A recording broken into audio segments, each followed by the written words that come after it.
Masih dari MK, tapi dari perkara yang lain. Majelis Kehormatan Mahkamah Konstitusi kembali memutuskan Hakim Konstitusi Anwar Usman melanggar kode etik.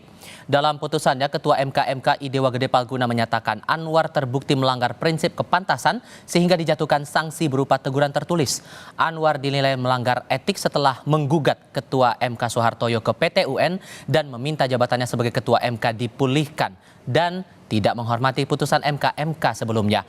Menanggapi putusan MK, Advokat Ziko Simanjuntak yang menjadi pelapor menilai seharusnya Anwar Usman mundur.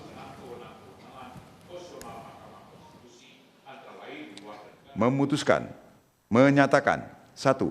Hakim terlapor terbukti melakukan pelanggaran terhadap kode etik dan perilaku hakim konstitusi sebagaimana tertuang dalam prinsip kepantasan dan kesopanan butir penerapan angka 1 dan angka 2 Sabta Karsa Utama. 2. Menjatuhkan sanksi berupa teguran tertulis kepada hakim terlapor.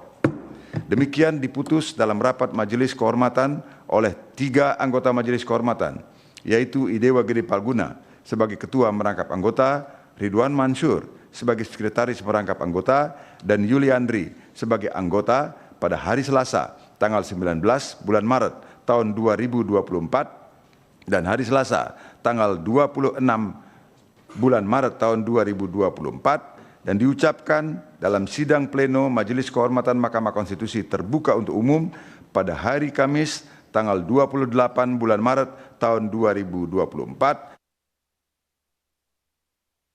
Saya mempertanyakan apakah masih pantas Hakim Konstitusi seperti itu, begitu. Seharusnya yang diharapkan dari tim Bang Ziko seperti apa harusnya? Ya kami semua di sini melaporkan, meminta supaya diberhentikan secara tidak hormat di dalam laporan kami kalau terbukti begitu kan. Dan ternyata terbukti melanggar etik, tapi ternyata putusannya hanya diberi sanksi teguran tertulis, ya sudahlah, gitu kan. Tapi memang sudah terbukti beberapa kali melanggar etik, ya sudah, mau bagaimana lagi? Apakah beliau punya kebesaran hati, kembali ke beliau lagi. Kalau kami melihat sepertinya sulit bagi beliau untuk mundur, tapi kami ya akan mengapresiasi kalau beliau melakukan itu begitu.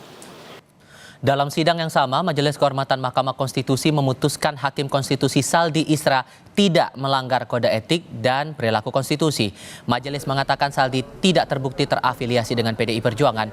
Saldi sebelumnya dilaporkan atas dugaan melanggar etik karena terafiliasi dengan PDIP.